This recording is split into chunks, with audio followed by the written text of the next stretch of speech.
Tadinya tuh adegan tindakannya nampar orang tuh gak ada. Gue tambahin, gue bilang, karena aku pernah lihat tindakannya ditampar kan. Gitu. Tapi kita gak pernah ngebatasin, wah yang bagus main tuh cuman si A gitu. Enggak sih, gak pernah. Maksudnya kalau kamu buka sosmed gitu, terus habis itu buka Twitter, buka TikTok, buka berita gitu, itu kan kita tuh kayak lagi bisa lihat rumah orang ya, maksudnya kayak bisa ngintip di dalam rumah orang gitu. Mah butuh capture terbaik, kayaknya rumah, bagaimana keadaan rumah saat itu tuh bisa jadi satu capturean terbaik gitu. Jadi kalau boleh di ranking, sebetulnya penulisan Kitab Si Jin dan Lilian ini ada di kengerian keberapa sih yang pernah kamu tulis, Mbak? Wah, kalau misalnya di ranking ini tuh kalau urusan kengerian buat aku ya, ini tuh ngeri banget karena aku pas tonton aja aku masih kayak shit gitu, walaupun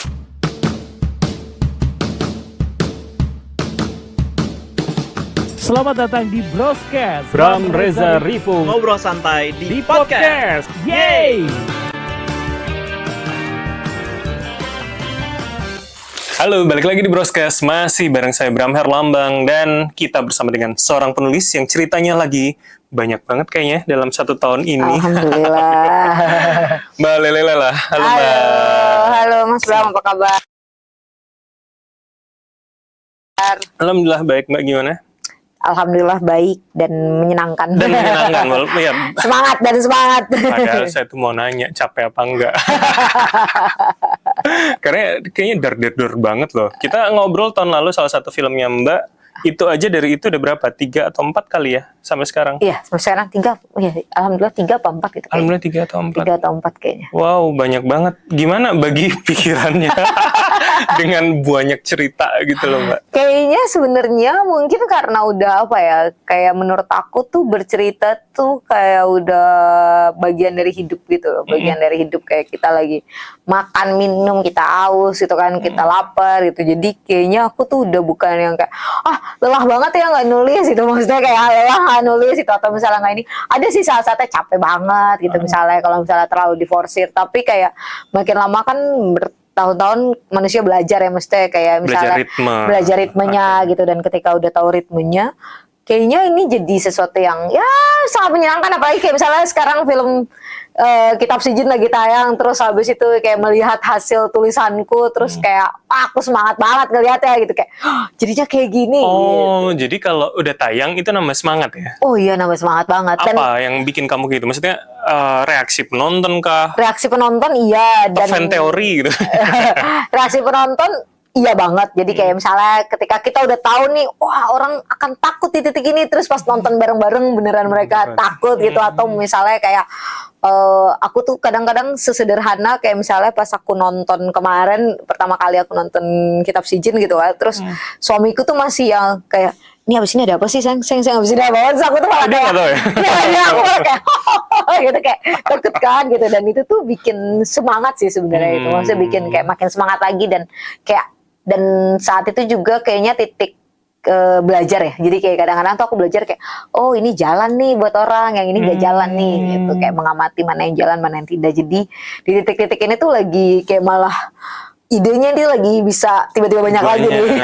Banyak lagi setelah habis nonton yang udah kita bikin ya. Berarti kalau kayak sekarang nih Kitab Si Jin dan Lilian lagi tayang, itu lagi numpuk banget ini dong? Iya, lagi numpuk ide, karena kayak kan tiap hari orang nge-tag ya. Iya, misalnya kayak Instagram. tiap menit gitu, misalnya ada orang kemarin nge-tag kayak, wah ini suka banget ini gitu. Kadang ada juga ya misalnya kalau kasih komentar misalnya kayak, kok bisa ya dia sejahat itu gitu kan, kenapa bisa tuh karakter Yuli sedendam itu. Berarti kan orang juga ikut rasain emosinya ya, mesti ikut rasain emosinya. Dan ketika gitu kita jadi mikir kayak, wah aku tuh bikin gimana sih dendamnya gitu. Jadi akhirnya jadi flashback proses kreatifnya waktu bikin ini gitu. Jadi akhirnya tiba-tiba bisa nyantol, wah harusnya berarti seru ya kalau ada yang gini lagi ya gitu.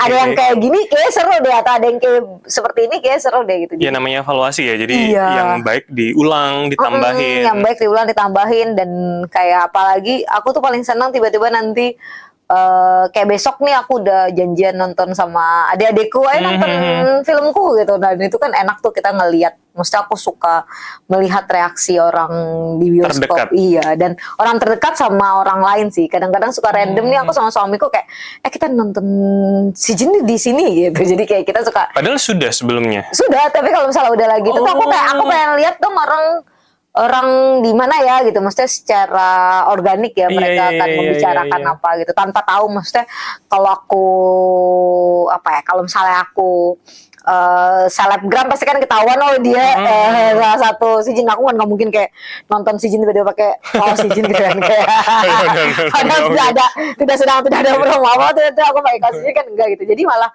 lucu gitu dengerin orang bisa di toilet nanti mereka ngomong apa gitu. Dan biasa pasti milihnya paling atas ya sambil merhatiin sambil kayak mereka takut kayak mereka ketakutan gitu. Gue berhasil. Jadi kayaknya seru bagian ini sih, lagi momen-momen paling seru nih kalau lagi bikin film. Ini salah satu momen paling seru nih, mendengarkan, melihat responnya dan mendengarkan. Semoga sih diterima dengan baik. Bismillah. Betul.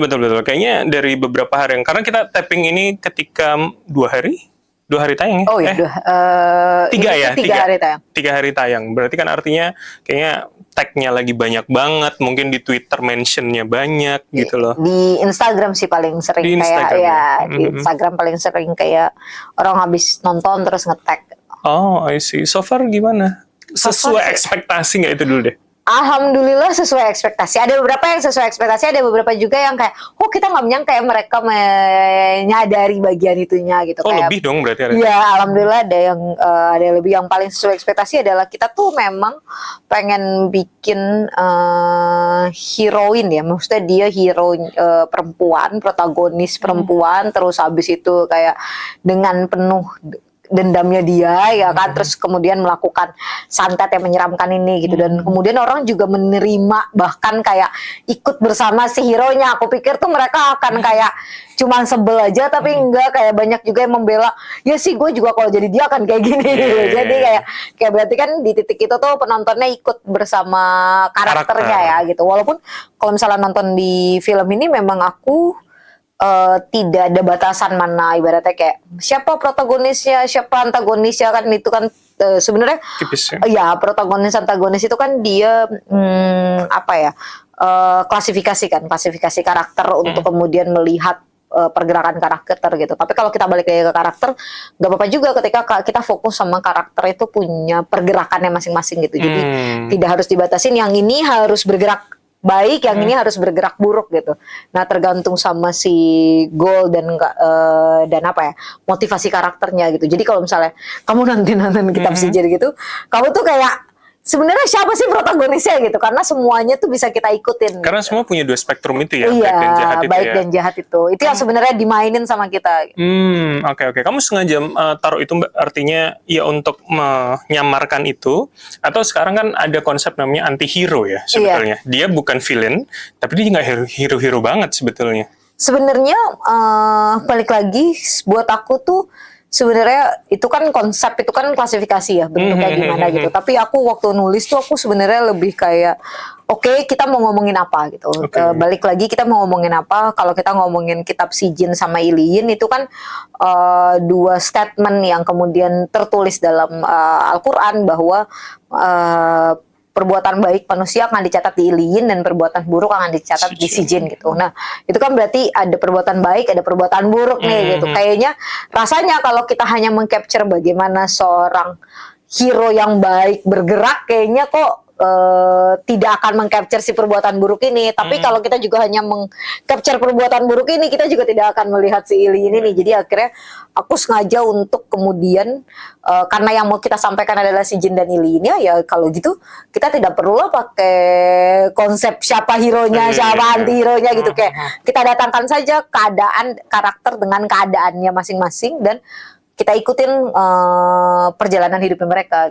Makanya kayak ada karakter Yuli yang bisa kita ikutin bagaimana dia dendamnya, tapi kita juga punya karakter Tika yang dia ya sangat pengen nolong keluarganya, tapi ya habis itu dengan cara-cara yang baik ya gitu. Dan cerita tentang keluarganya nih ada karakter Laras, jadi kayak sebenarnya ini karakternya banyak sih buat kita ikutin sih ceritanya. Tapi itu jadi sebetulnya kan kalau aku lihat dan dengar cerita kamu, cerita Bu Hadrah gitu, artinya memang lingkungannya akan cukup membentuk dan jadi motivasi pembentukan dua orang ini. Memang harus lingkungannya, karena buat kita kan harus jelas kenapa dendam itu muncul, kenapa goal itu muncul, dan kayaknya kalau butuh capture terbaik, kayaknya rumah, bagaimana keadaan rumah saat itu tuh bisa jadi satu capturean terbaik gitu.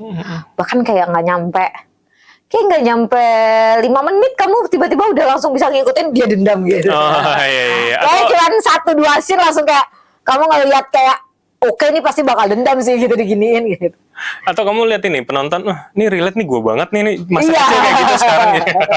Dan kadang-kadang maksudnya sekarang kan sosial media tuh bikin kita bisa tahu ya apa yang dialamin sama orang lain ya. Betul. Maksudnya ya sosial media tuh bisa bikin kita ngintip di dalam rumah tuh ada apa gitu. Jadi kita tuh emang waktu pas nulis, aku tuh riset kayak oh kira-kira orang macam apa yang akan punya dendam segininya gitu. Dia diapain? Kan kalau katanya keluarga toksik gitu kan. Katanya wah kalau keluarga toksik mungkin kita akan dendam sama keluarga kita gitu. Terus ketoksikan macam apa yang bisa bikin level dendamnya tuh jelas banget bahwa dia akan dendam. Nah, kamu gitu tuh nyari inspirasinya di mana? Aku ingat di obrolan kita di tahun lalu itu kamu cukup banyak soal agama gitu, Mbak. Itu menjadikan referensi dan juga pijakan untuk menulis horor. Nah, soal keluarga, soal isu mental itu gimana ininya? Sebenarnya kalau soal keluarga sama isu mental tuh seringkali aku lebih banyak belajarnya dari sosial media. Karena kayak yang tadi kamu aku bilang, ngebacain followermu ya? Dan bacain kayak, maksudnya kalau kamu buka sosmed gitu, terus habis itu buka Twitter, buka TikTok, buka berita gitu, itu kan kita tuh kayak lagi bisa lihat rumah orang ya, maksudnya kayak bisa ngintip di dalam rumah orang gitu. Makanya kenapa kayak orang misalnya bilang enggak kok zaman dulu kita baik-baik aja gitu. Enggak, zaman dulu tuh baik-baik aja karena lu nggak tidak lihat, ada sosial media.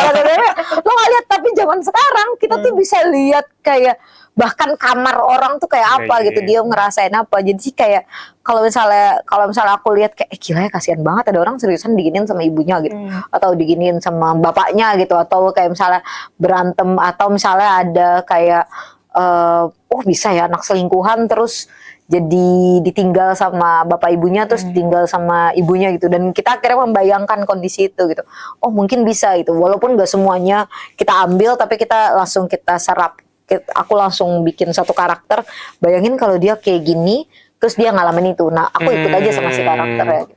Jadi Karakter yang sudah dibikin ya. hati-hati kita di profiling orang ya sebenarnya di sosial media. Iya sebenarnya kayak over itu tuh juga berbahaya, tapi di satu sisi memang pada akhirnya kan kenapa ceritanya terasa dekat sekali karena ternyata orang bisa bayangin oh itu terjadi di kita gitu. Atau sebenarnya di berita juga banyak banget berita-berita yang kadang-kadang bikin kita Yang miris, kriminal iya, terutama berita-berita itu ya. kriminal gitu. Maksudnya kalau asik sama lingkungan sendiri kan kita juga akhirnya jadi ya udah cuma bisa cerita itu aja kan gitu. Makanya aku kadang-kadang aku bayangkan, membaca, mengingat bacaan, mengingat referensi lagi gitu. Terus kadang diskusi sama sutradara, diskusi sama produser untuk kayak gimana ya Pak kalau kayak gini orang akan dendam nggak? Oh kurang nilai gitu. Oh yaudah kita tambahin lagi gitu. Jadi sebenarnya Oke, paham. film tuh memang proses diskusi yang cukup panjang.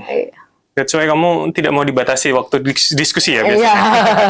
Kalau diskusi tuh bisa kayak ya udah mau berapa lama gitu, dan ini apalagi kalau misalnya kayak ini kan ngomongin santet ya.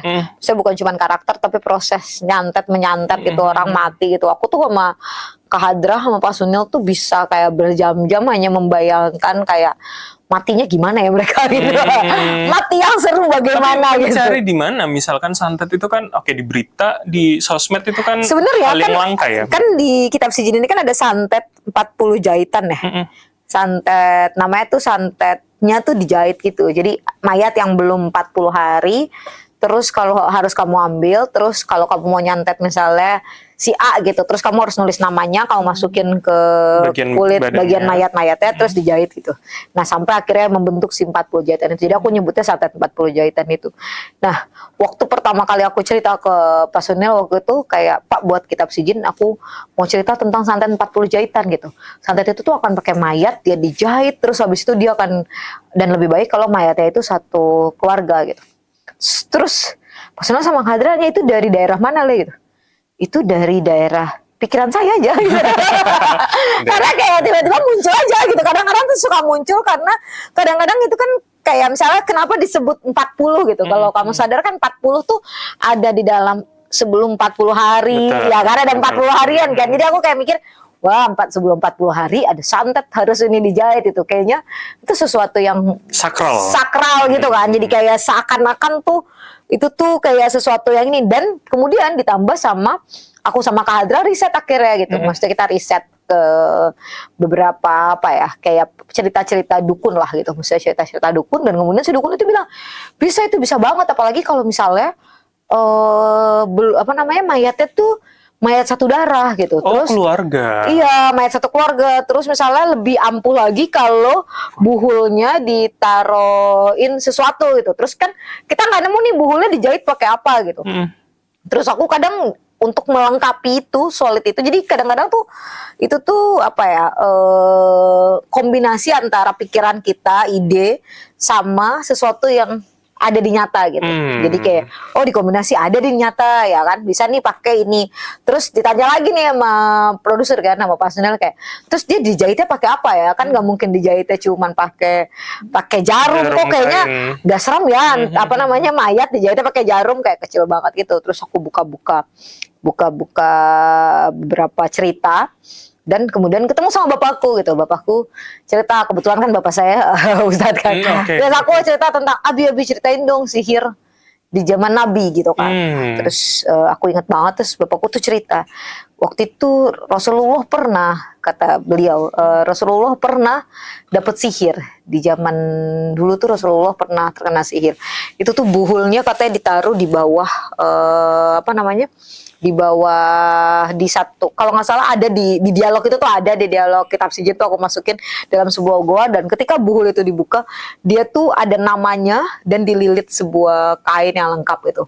Ada tulang belulang di situ. Aku langsung ngomong, oke, kita lilit namanya terus kita tusuk pakai tulang belulang gitu. Jadi kayak akhirnya tuh dapat itu juga. Dan tapi waktu itu tuh sebenarnya cerita Rasulullah itu untuk mengeluarkan surat An-Nas sama Al-Falaq gitu. Makanya dari situ Rasulullah bilang ketika kita diserang sama jin atau sihir, bacalah surat An-Nas sama Al-Falaq.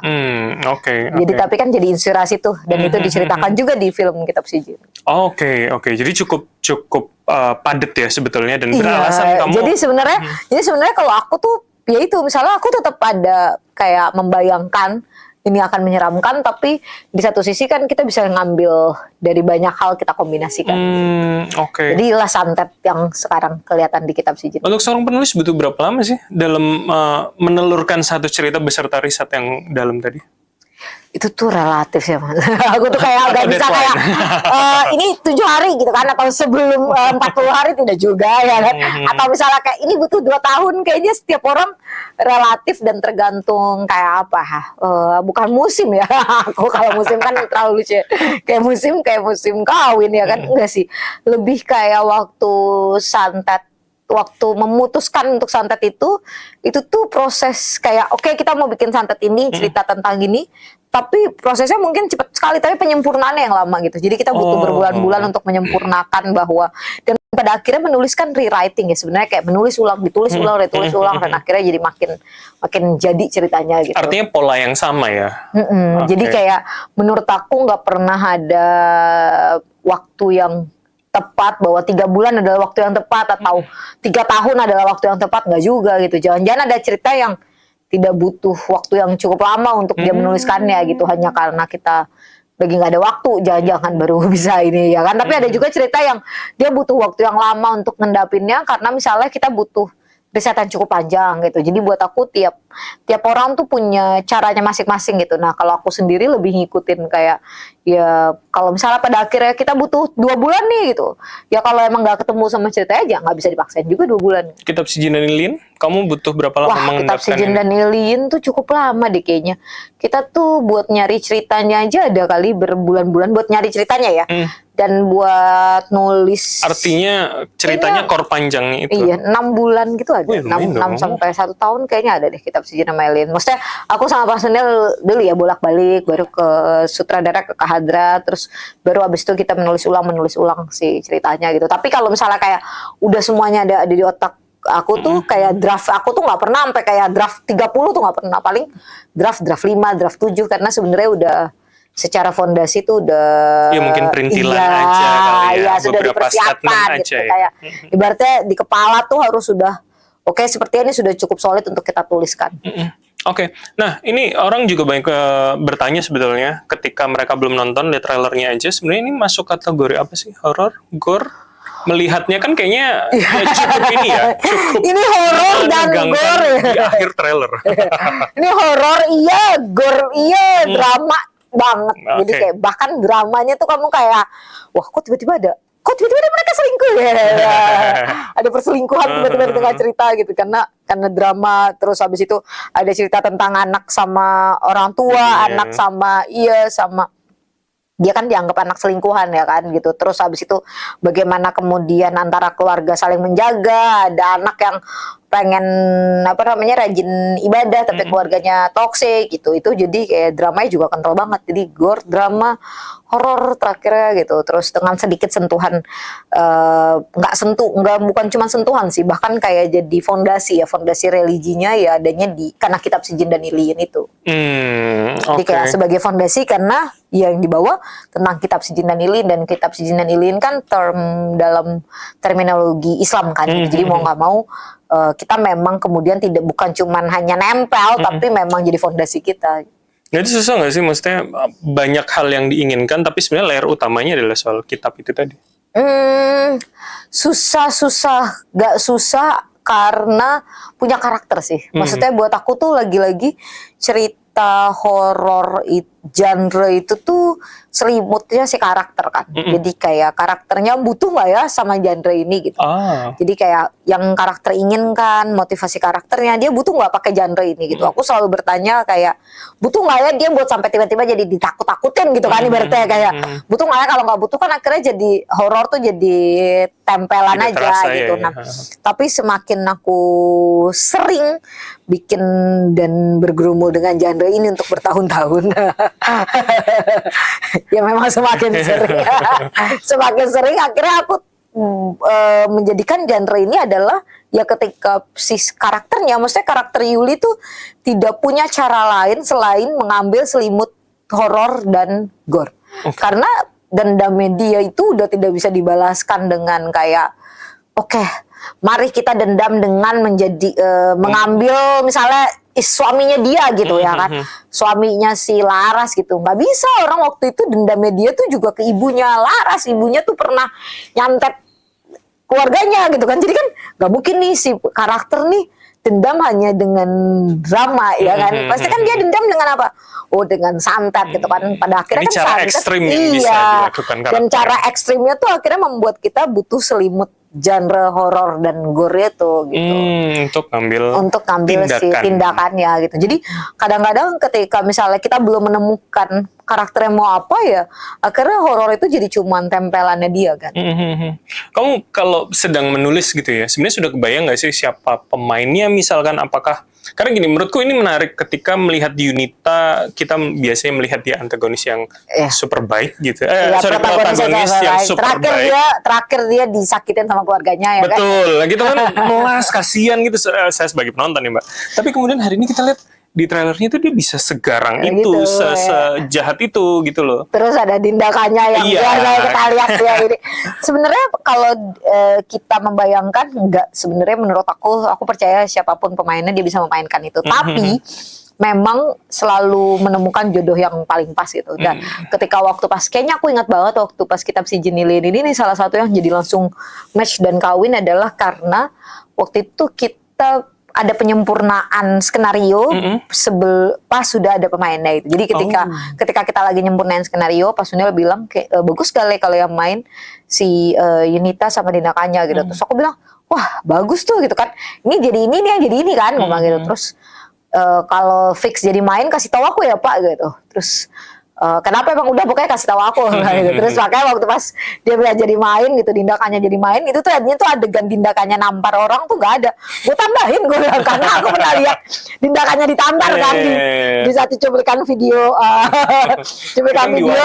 iya dia di sinetron apa gitu kan dia sering ditampar tuh sama si ketika dia jadi karakter lain. Jadi pas aku tahu tindakannya yang main, terus aku tambahin adegan dia nampar biar kayak orang tuh jadi ingat recall gitu kan. Nah itu kan membuat kita jadi ngebayangin kayak dia kalau nampar tuh karena kita mengikuti dia gitu, jadi kayak bagus gitu. Dan ketika Yunita Siregar, terus kan dia waktu sebelumnya dia jadi pemain yang protagonis yang Melas melas banget. banget dengan ketoksikan keluarganya. Akhirnya di titik ini tuh kayak ada hal-hal yang aku tambahin dialog kalau nggak salah, bahwa kayak apa namanya, aku akan menghancurkan keluarga ini gitu. Jadi kayak itu meminjam apa ya yang sudah pernah dia ini, tapi jadi makin ini aja sih, jadi makin ibaratnya solid lah ketika Oke. tahu siapa yang main gitu. Tapi kita nggak pernah ngebatasin, wah yang bagus main tuh cuman si A gitu. Enggak sih, nggak pernah.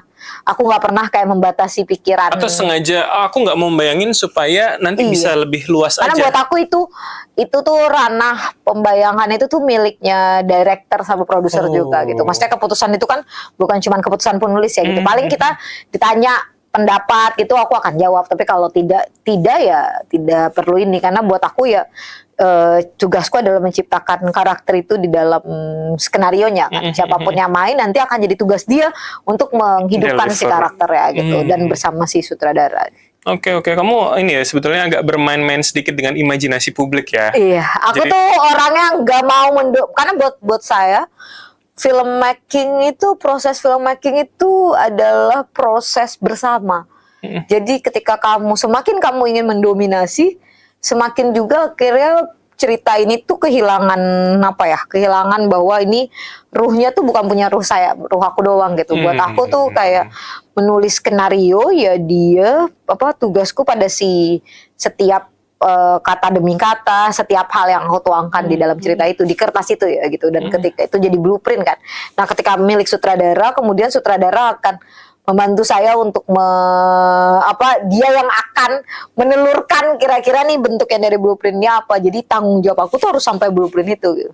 Oke. Jadi ketika blueprint itu sudah sedemikian rupa tanpa dia, bahkan kayak kadang-kadang ada misalnya kayak baca skripnya Lele tuh nggak perlu nanyain dia maunya apa gitu, karena Sudah clear di semuanya situ di situ. gitu. Makanya tapi kan ya itu dia yang tadi aku bilang, filmmaking kan proses diskusi yang panjang dan Betul. bareng-bareng, jadi lebih menyenangkan gitu. Jadi kayaknya kalau pemain, kayaknya aku kadang-kadang tuh kayak siapa yang main ya?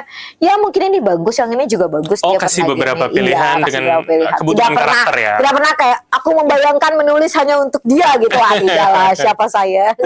Dan itu mungkin juga mengatur ekspektasi personal ya. Iya, dan buat aku kayak ya ini gitu. Maksudnya kecuali misalnya kayak kita kalau scene horor tuh biasanya aku menjelaskan detail bersama sutradara sama produser gitu, sama Kak Hadra. Kalau sama Kak Hadra kan udah film keempat saya sebenarnya sama Hadra kan. Jadi dia juga udah udah apa hafal ya? mungkin ya. Iya udah hafal, dan kita udah kawan gitu, kita bisa sambil makan kacang. Saya bayangin Kadra nanti tuh dia akan keluar dari sini ke labangnya, masuk ke sini, terus keluar lagi ke sini, terus ditarik, terus matanya copot, terus kita sambil kayak ngobrol gitu sambil makan kacang santai. Saking seringnya. Iya, terus suamiku tuh suka kayak, dia tuh lagi ngomongin apa sih?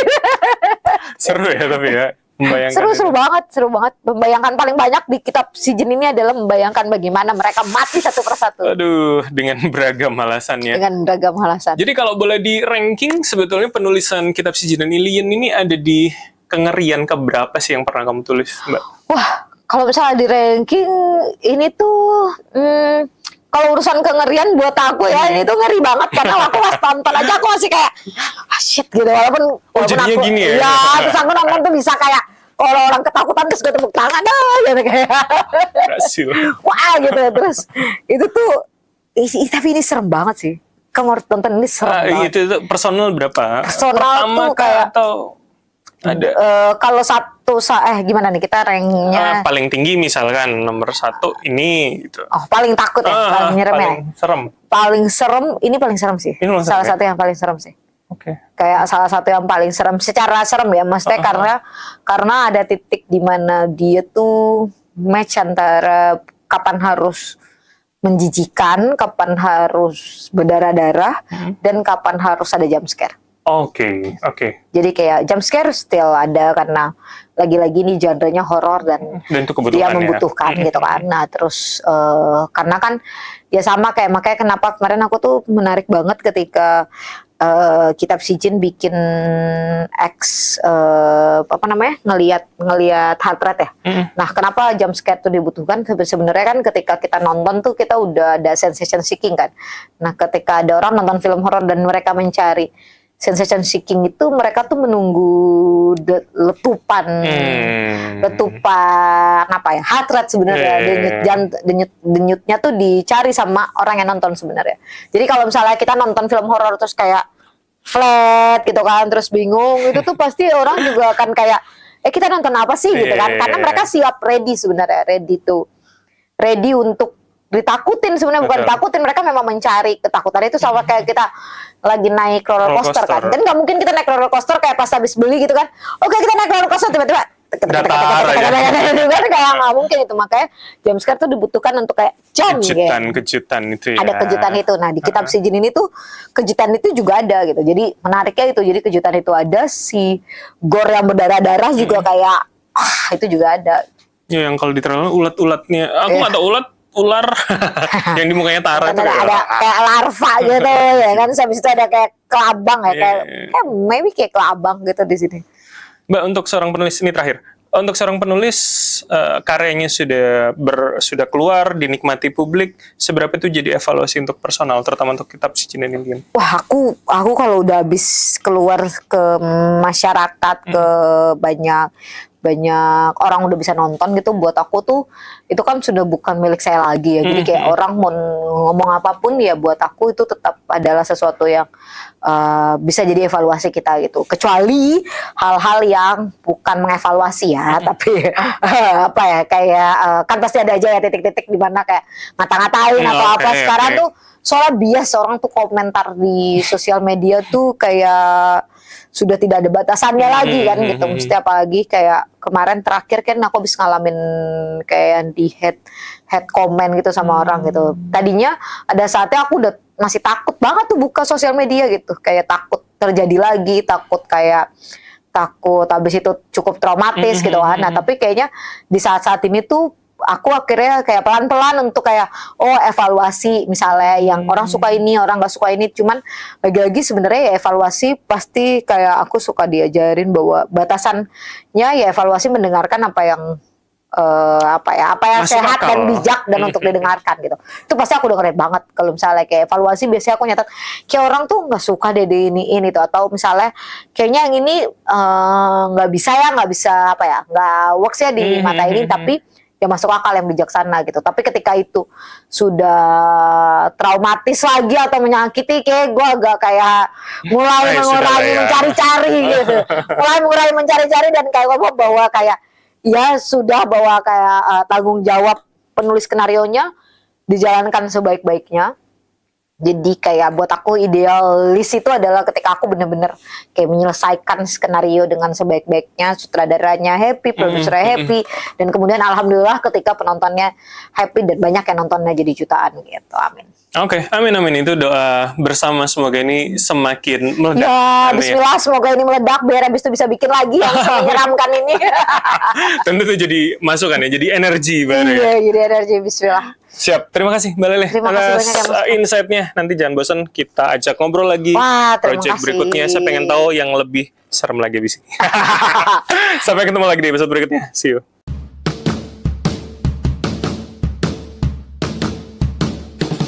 Selamat datang di Broscast Bram Reza Rifung, Ngobrol santai di di podcast. Yeay!